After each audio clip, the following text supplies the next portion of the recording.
ভয়ঙ্কর গল্পের নাম অন্ধকারের ডাক। পর্ব ৪।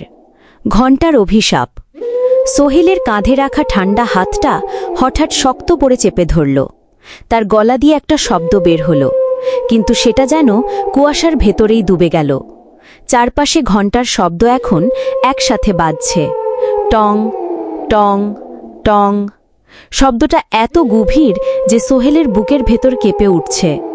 হাত ধরা ছায়ামূর্তি ধীরে ধীরে তাকে কুয়াশার গভীরে টেনে নিয়ে যাচ্ছে।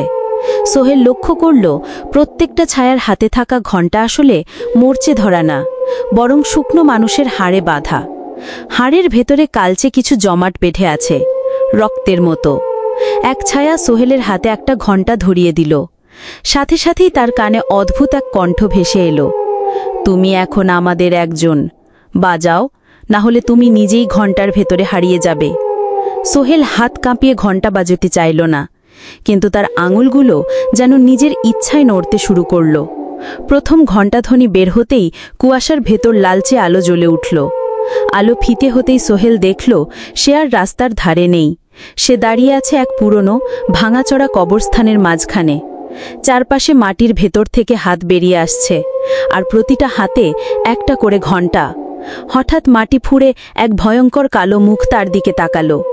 মুখ নেই, চোখ নেই, শুধু শূন্য গহ্বর, আর ভেতর থেকে আসছে সেই ভয়ঙ্কর ডাক। অন্ধকারের ডাক শোনা শেষ হয়নি, এবার তোমার আত্মা বাজাবে শেষ ঘণ্টা। চলবে।